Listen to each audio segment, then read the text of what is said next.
everyone, Chris the Old Ass Retro Gamer here, and welcome to another episode of Top 3 Tuesday.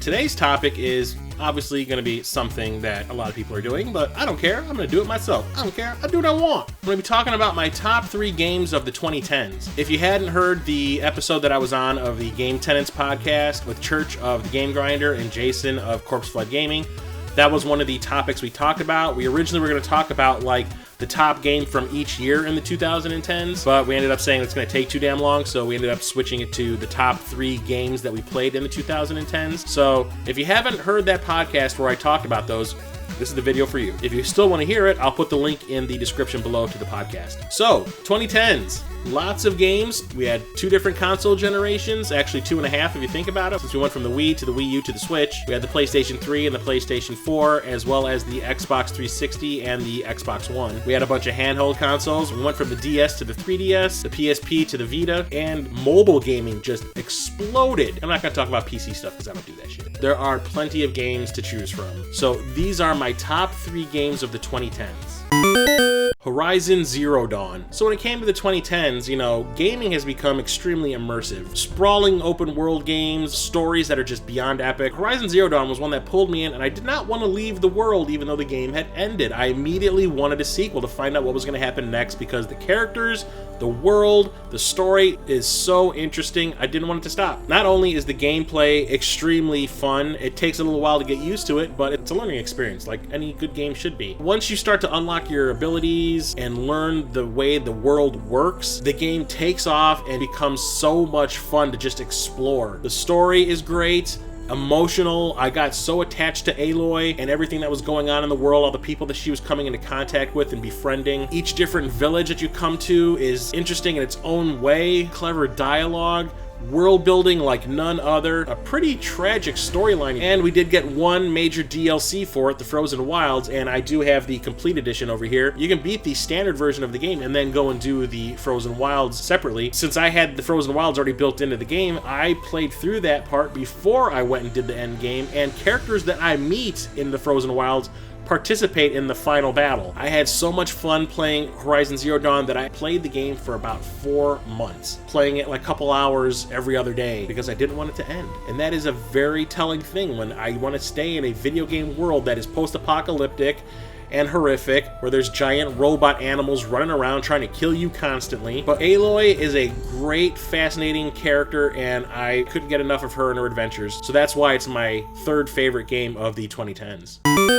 Diablo III. So here's another situation where I didn't want the game to end. I love dungeon crawl games. I really, really do. Ever since I first played Gauntlet in the arcade, I fell in love with that genre. And when the PlayStation 2 came out, we had games like the remake of Bard's Tale, the Dungeons & Dragons game, Baldur's Gate, Champions of Norath. I really fell in love with that genre all over again. And yes, games have come and gone in that genre since. None of them really grabbed me by the balls the way Diablo 3 did. So I ended up picking it up on Black Friday. I always take the last 2 weeks of the year off, and I ended up playing it throughout those 2 weeks. And there were times I was playing it for so long. Like normally when I play a video game, I'll play it for a couple of hours and be like, okay, I should probably go and do something else. I don't want to sit there for 8 straight hours playing a video game, which is why I still haven't played Breath of the Wild, because I know that's exactly what's going to happen if I do. When it comes to Diablo 3 though, that is exactly what happened.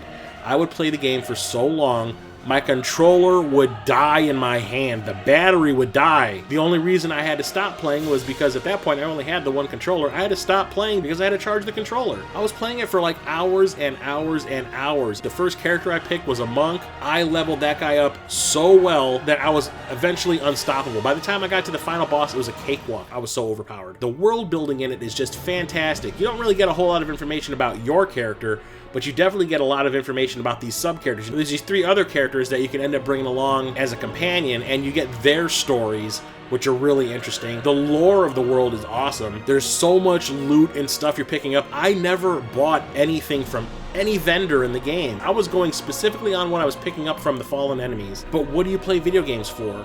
To have fun. But I was having so much fun playing Diablo 3, I would just lose all track of time. I remember there were days where I was like, I need to do this, I need to do this, and I need to do this today, and I'll play a couple of hours of Diablo 3, and then I'll go shopping, or go dig my car out of the snow that fell last night. Nope, the moment I would boot up Diablo, all of a sudden 9 hours would pass. Where did they go? Oh, Did I do that again? Damn it. I ended up starting playing at 8 o'clock at night. I didn't stop playing until like the sun rose the next day. That's insane. I never do stuff like that. But Diablo 3 made me do it. You are evil! The Reaper of Souls, if you will. And that's why I picked Diablo 3 as my second favorite game, because I didn't want to stop playing. Shovel Knight, and by extension Shovel Knight Treasure Trove, because this is the core game and all the expansions added in. You know me, I'm not about the digital games. So when I first bought my Wii U, I was looking for games to play. Didn't have a whole lot of money to spend because I just bought a Wii U, for crying out loud. I wanted cheap stuff. And I had read about this Kickstarter for Shovel Knight, and it sounded interesting. It was one of the first retro-styled games I had seen that actually I thought looked good. So I ended up saying, like, okay, you can download one of these games. Like I said, it was cheap. And I picked Shovel Knight because why not?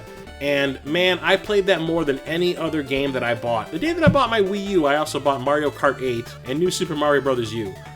I kind of forgot those games existed once I started playing Shovel Knight. It's a retro-styled side-scrolling platformer that's supposed to look like an old 8-bit or 16-bit game. It's a combination of a Mega Man game and DuckTales. You know, in DuckTales, how Scrooge McDuck had the pogo mechanic with his cane, you do that with your shovel in this. Beyond fun, so much that I couldn't put it down. The graphics are very charming, the characters are very likable, so much so that I ended up buying an amiibo of one of them. All the quirky characters you come across and the little conversations you have with each of them is really, really fun. But this one is all about the gameplay, and it is beyond fantastic. Even playing with that gigantic Wii U control pad, the controls and the gameplay were so on point that it was one of those games that I just wanted to constantly be playing. I couldn't wait to come home from work so I could play another couple of levels. Once I had finished the game, I played through it again, and then I did not realize that there had been all this DLC for it, which is where this treasure trove comes in, which is going to take over my life pretty soon once I crack it open, because there's like 4 or 5 expansions that came out for this thing that I didn't know about. So I could have been playing Shovel Knight for all these years and I didn't even realize it, because like I said, I don't pay attention to digital games. It was so easy to pick up and play, it's very likable, and it's beyond